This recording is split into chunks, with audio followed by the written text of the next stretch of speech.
welcome back to my channel. If you are new here and if you're returning, then thank you and welcome back. We are doing a new to my channel video. It's not a new video at all, but for a leader in the books, it's very new.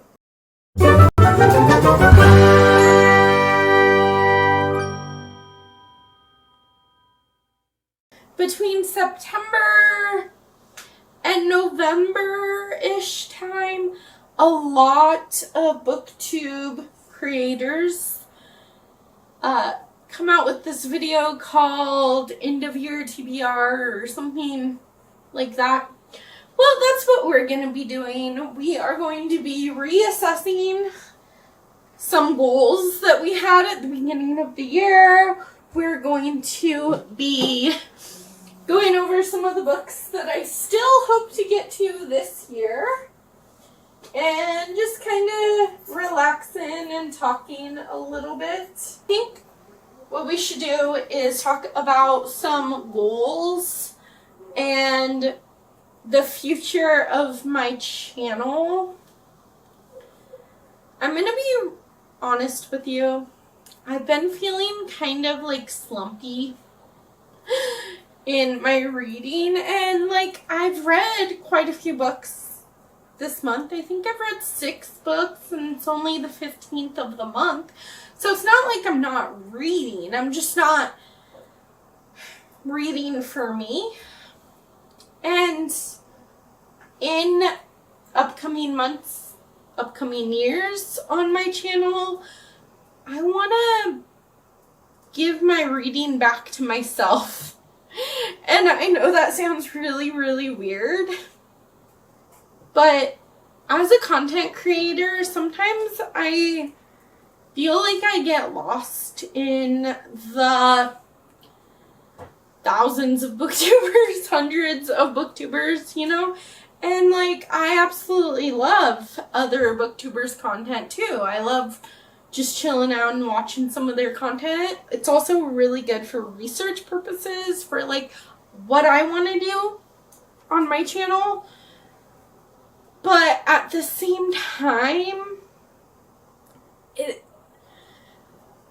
because I'm always trying to read stuff for my channel or for my videos or as content, sometimes I lose what I want.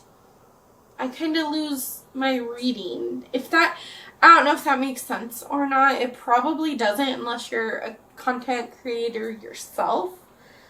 I'm gonna be taking my reading back.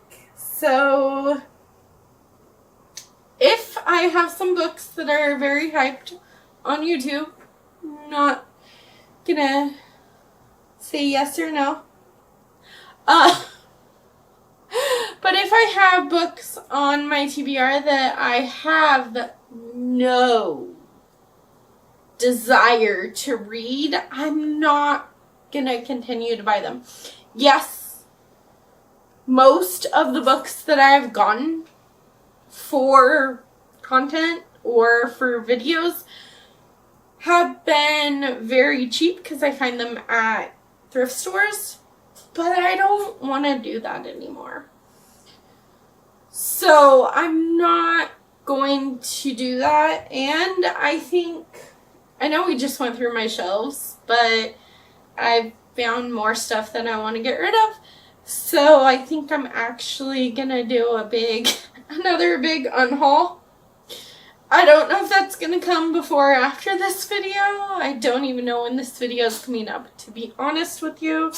But I just really wanted to kind of have a more chatty video and update you on a few things that I've been feeling. So with that being said, I am going to be taking back my reading for myself. That doesn't mean I'm not going to do some random video challenges, because I love doing those. And there might actually be a goals video later towards the end of the year or beginning of next year where we talk more about some of those goals and some of those reading challenges. I'm not saying I'm done with reading challenges. I'm just done picking books solely because the booktube community as a whole says you can't be a content creator unless you read this, or it's like so hyped. I am a picky person, specifically when it comes to food, but I mean, I'm just a picky person in general. And I get very disgusted very easily. So this book is actually on my November TBR because I've already filmed that. It will be coming up very, very soon. You might even have already seen it. But,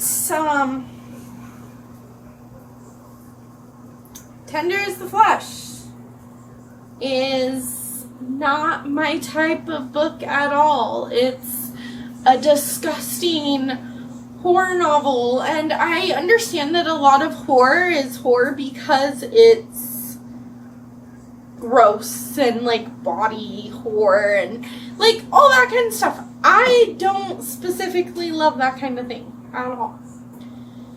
But I see the appeal for other people. And that's kind of why I bought this book. I was like, oh, okay, I'm going to read it and see why everyone else loves it. I made it like 31 pages in.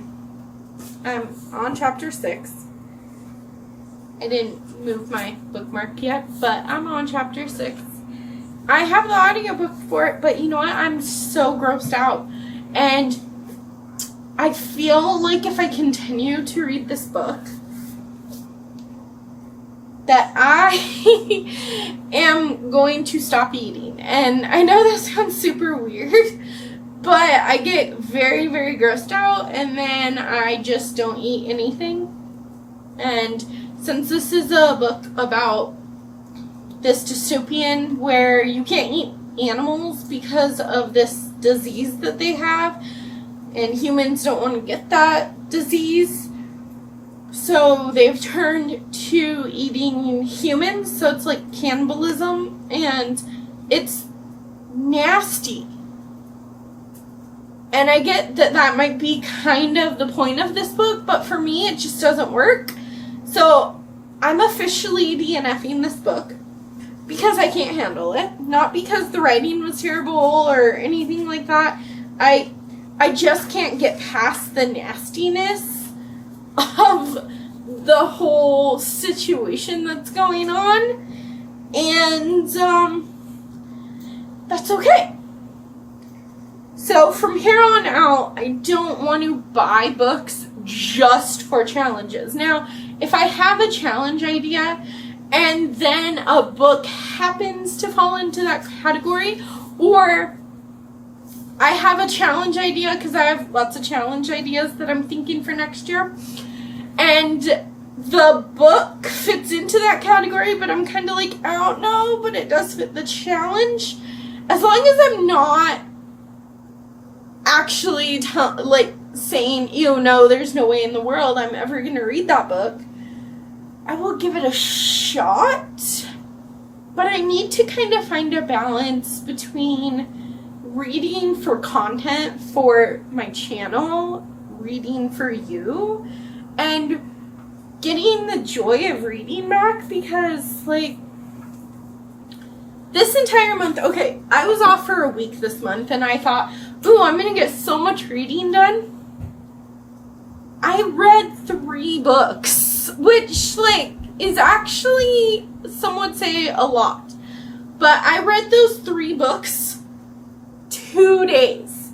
Like in 2 days. It was a whole trilogy. I finished it in 2 days. So I could have finished a lot more books.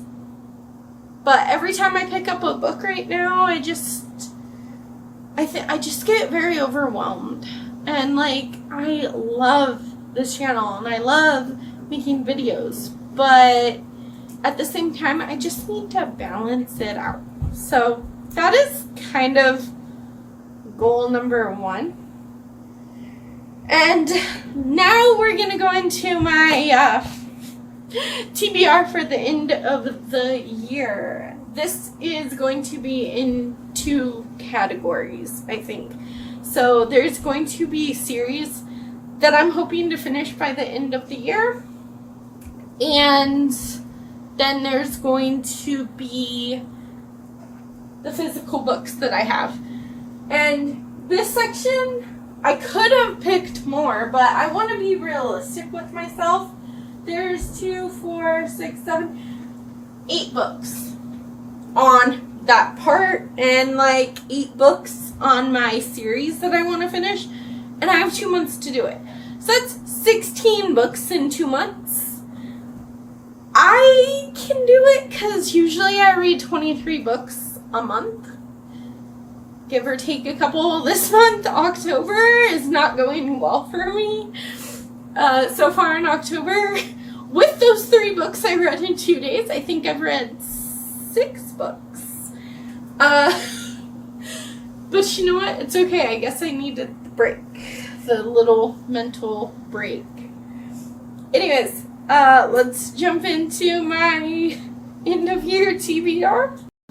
I have 4 series that I for sure want to finish.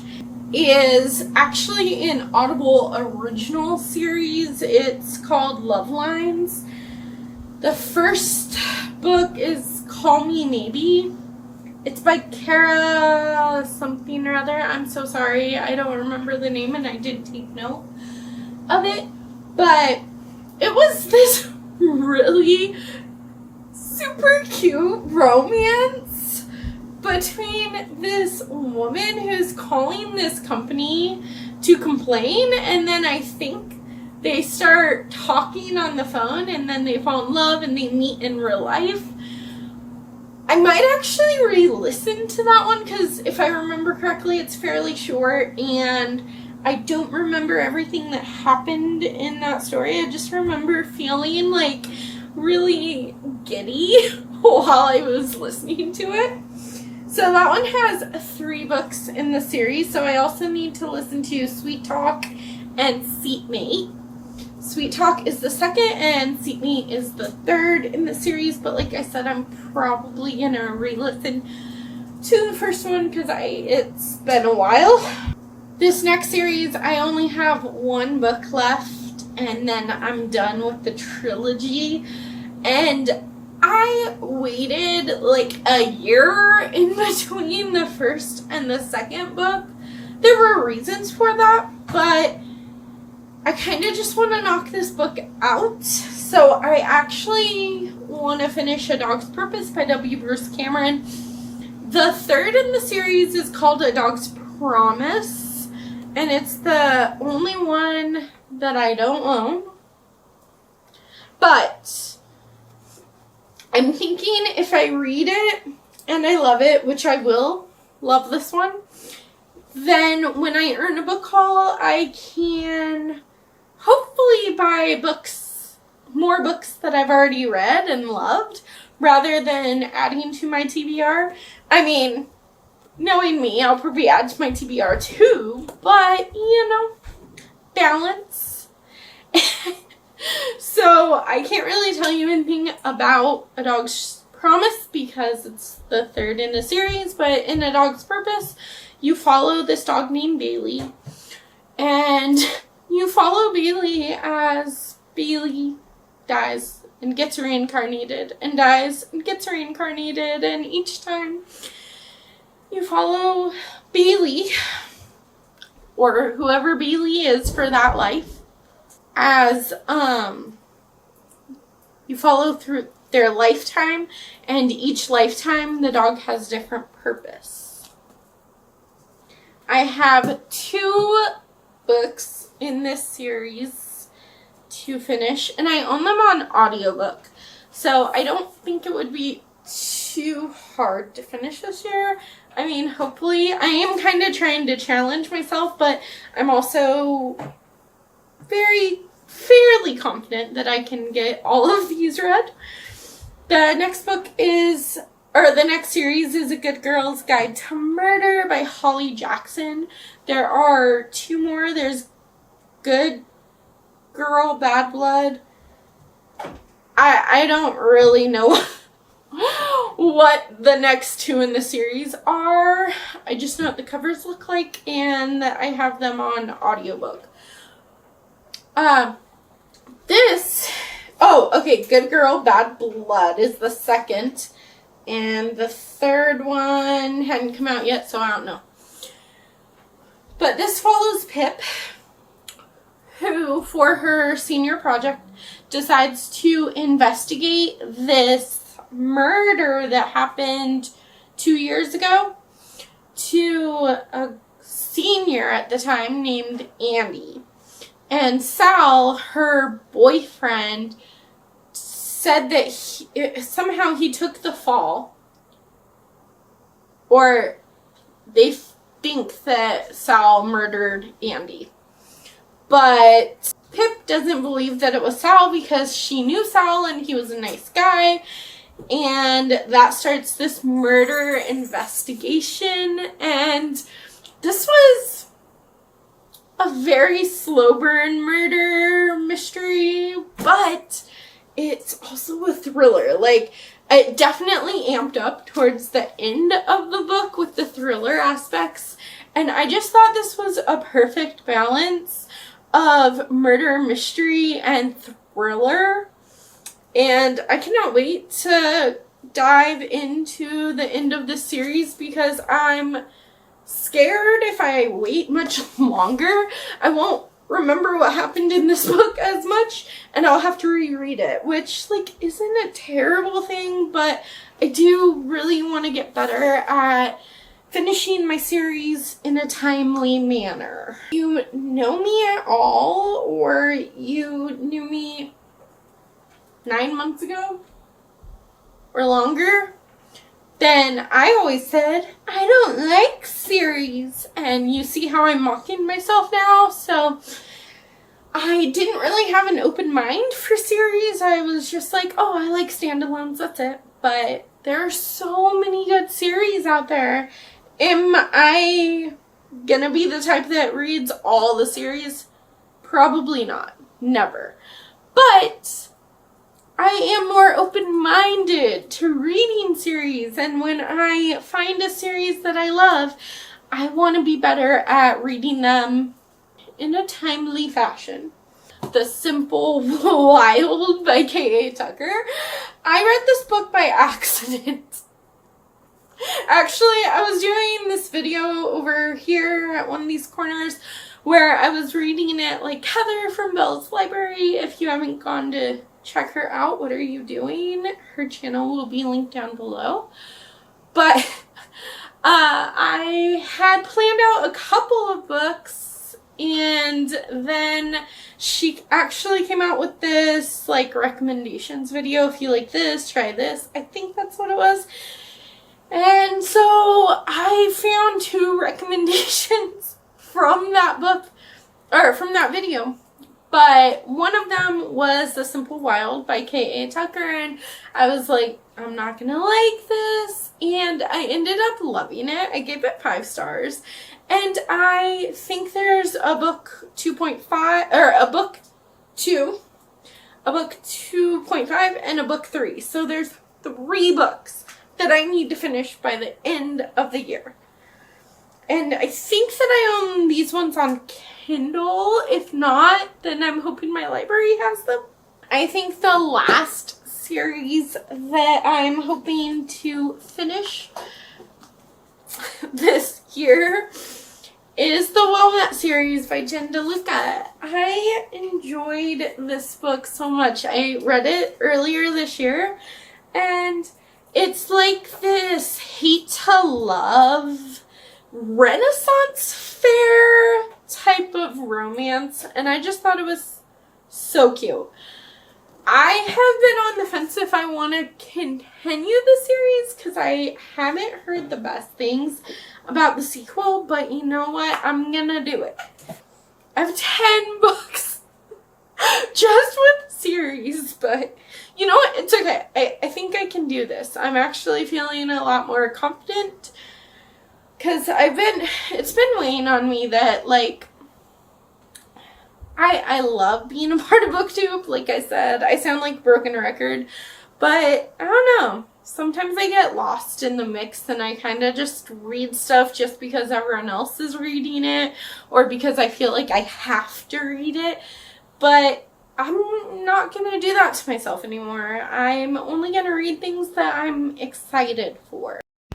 I know I just got done saying that I am done buying books that are just for content or just for videos. That is extremely true. I'm going to be so much more conscious about the things that I buy, especially considering that, well, I guess starting now, I have to earn my book hauls, and I'll link my new game up here so you can kind of go watch the tour and then watch my first round in November and kind of see how this is going to keep me more accountable for the books that I buy. But this one, it's not even that I don't want to read it or that I'm only reading it for a video, but doing a video that includes this book will be very helpful to getting me to read this, because I feel like it's the type of book that if I don't have content in mind for it, it will just sit on my shelf for a very long time, because I am interested in reading it, but I'm a little nervous too, because I don't read outside of my bubble too much. I feel like my bubble is always expanding, and it's a fairly big bubble because I like thrillers and I like romance, and that's about it. But I try to be more open to reading outside of my bubble. It just sometimes, I don't know, it's a little outside my comfort zone. And I think it's good to kind of go outside of your comfort zone sometimes. So this book is the only book on this list that is outside my comfort zone, outside of my normal genres and things like that. And this book is The Fifth Season by N.K. Jemisin. Every Age Must Come to an End. I think this is a dystopian fantasy, and I can't exactly tell you what it's about because I don't entirely know. From what I've heard, it kind of reminds me of the fifth season, but The Fifth Wave by Rick Yancey, only that one is young adult, this is adult. If you didn't know, The Fifth Wave is one of my favorite all-time books ever. And it's like a comfort read for me. It's like dystopian and kind of the end of the world vibes, which is this one. But I think there is magic system in here, which would be a big difference between the two books. So I'm excited to kind of try to expand my bubble a little bit. So there's Just One Look by Lindsay Cameron. This one follows this woman who is hired at this company to read emails, incoming and outgoing, and she gets obsessed with this guy, and she has to read his emails to his wife and her responses to him, and I think she starts stalking him. Then there's Forever Interrupted by Taylor Jenkins Reid. I wanted to put this on here because I love everything Taylor Jenkins Reid related, but I have tried to read this one and I've put it down both times I've tried to read it. I think the second time I got like 100-ish pages in. I got like 100 pages in. It's not even a bad story, or like the writing's amazing. I love Taylor Jenkins Reid's writing, But I think what's getting me is that this is like another real life fear of mine, and I have a hard time really reading those kind of books. But this follows Elsie and Ben, who have this whirlwind romance. They get married really quick, and he goes out to get dinner for them, and she stays home. He gets in a really bad accident, and he dies at the beginning of their marriage, and so forever is interrupted. It's very hard-hitting. It's really hard to read, but I do really want to read it because potentially this could be my favorite book of the year. I Know You Remember by Jennifer Donaldson. I've talked about this one a lot, so I'm not really going to give you a synopsis on this one, but it has been on my must-read list since I opened it in December, since Christmas. Along with The Summer I Drowned by Taylor Hale, which is another one I've talked quite a bit about. I'm going to give you a little spoiler into November's TBR. On camera, I picked The 7.5 Deaths of Evelyn Hardcastle by Stuart Turton, but when I was editing, I actually put The Invisible Life of Addie LaRue for that prompt instead, because it was about something that matched my outfit, and at the time these matched my outfit. I am actually going to try and read both. I know that in the TBR video I said The Invisible Life, but I do really want to reread this, and The 7.5 Deaths of Evelyn Hardcastle. This is a perfect example of a book that I wouldn't have read. Well, this one was because of one of my best friends. She was raving about this book, and she's like, what? The Invisible Life is amazing. I'm like, no, it's not for me. No. And then I was doing this reading vlog. I'll link it up here. I was doing this reading vlog where I was doing the scavenger hunt and picking books as I went, and I really enjoyed that video, making that video. But this was like the last book that I grabbed. I don't even think I owned the book yet. I think I got it on audiobook. And I'm like, okay, fine. I'm gonna give this a shot. This is mostly for Amanda. And you know what? It was 17 hours on audiobook, and I freaking loved it. It has now become one of my favorite books. So, again, like, if I wouldn't have kind of stepped outside my comfort zone a little bit, I wouldn't have found an amazing book. So it's not like I'm saying I'm not going to do that anymore. I'm just going to be more conscious of the times that I do that, and I'm not going to be like, oh, okay, well, this book is hyped, this book is hyped, this book is hyped. No idea what these are about, but I'm going to buy all of them. I do want to reread this. It's a reread for me. It's historical fiction. It's fantasy. A lot of words that normally you don't associate with me, but somehow V.E. Schwab makes it work. Then I want to read The 7.5 Deaths of Evelyn Hardcastle by Stuart Turton.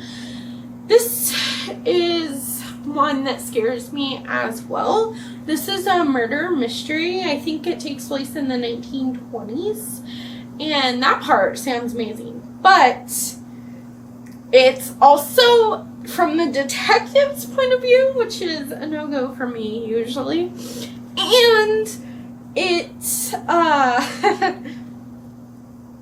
it follows, like, the detective wakes up in all seven. There are 7 witnesses to Evelyn Hardcastle's death, and he wakes up in each of the witnesses' bodies and lives the day as that person until he gets all of his clues and figures out what really happened to Evelyn Hardcastle. So I do feel like it might be kind of repetitive, and it has like the whole Groundhog Day thing going for it. So that scares me just slightly because I love the time loop in movies. But I haven't found... Have I found a time loop that works? I can't think of a time loop that I found in a book that I've actually liked. I thought Neverworld Wake would be that time loop type of book that I absolutely love, but I didn't like that one. So I'm hoping that this one might change my mind about time loops in books. I know that's a lot to say for a book, though. And then my last book that I'm hoping to read before 2022 is over is The Twin by Natasha Preston, because yet again this was on my must-read books of the year. But I think that that is all the books that I'm for sure want to get to before the year is up. Let's see if we can count. So there's 10 series, 10 books for series that I want to finish by the end of the year. So 10, 11, count with me, 12, 13, 14, I have to count it, but it is a reread. 15, 16, 17, 18. 18 books in 2 months. I can do it. I got this. Definitely the teacher in me showed up because, she was making you count with her. I hope you enjoyed this video. Don't forget to give it a big thumbs up and subscribe to my channel if you're new around here. And let me know in the comments below how many of the 18 books you think I'm actually going to get through. I mean, these are going to be top priority. I should have thought about that when I made my TBR video, though, for November. Mistakes were made. It's okay. I will see you guys later.